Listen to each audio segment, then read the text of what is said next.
ჯარის ხელოვნების მუზეუმში საერთაშორისო პლენერი მშვიდობისთვის 2025 ფარგლებში შემაჯამებელი გამოფენა გაიმართა.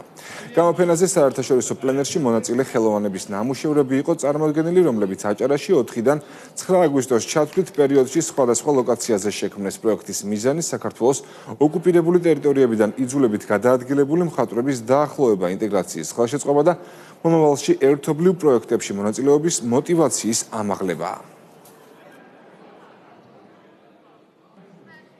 არის ხელოვნების ირგვლივ მხატვრები იკრიბებიან და ეს არის სამშვიდობო გამოფენა, ეს არის მშვიდობის გზავნილი, რომელსაც ჩვენ გვგზავნით იმისათვის, რომ ჩვენი ტკივილი, ჩვენი აფხაზეთი უნდა დავიბრუნოთ აუცილებლად, ჩვენ გვჯერა ამისი, რომ ხელოვნება ადამიანებს აერთიანებს, აახლოვებს. საერთაშორისო მხატვართა პლენერი, რომელიც აერთიანებს არა მარტო საქართველოს მხატვრებს, არამედ სხვა ქვეყნის მხატვრებს და ყველა ეს ღონისძიება უკავშირდება ერთიან მიზანს, აფხაზეთის მხატვრების, აჭარის მხატვრების სულისკვეთებას და რწმენას იმისას, რომ ძალიან მალე ჩვენ ყველანი ერთად აფხაზეთში ვიზეიმებ ერთიანი საქართველოს კეთილდღეობას და გაბრწყინებას. ძალიან დიდი მნიშვნელობა აქვს, ეს უნდა მრავალჯერ ჩატარდეს, გაძლიერდეს და ამისათვის ჩვენ ძალიან დიდი მადლობლები ვართ ჩვენი მთავრობის და იმ დამხმარე ძალებისა, რომელიც გვერდებით დგას და ამ პლენერებზე ხელს გვითხოვს, რომ ჩატარდეს წილვალი და კარგად.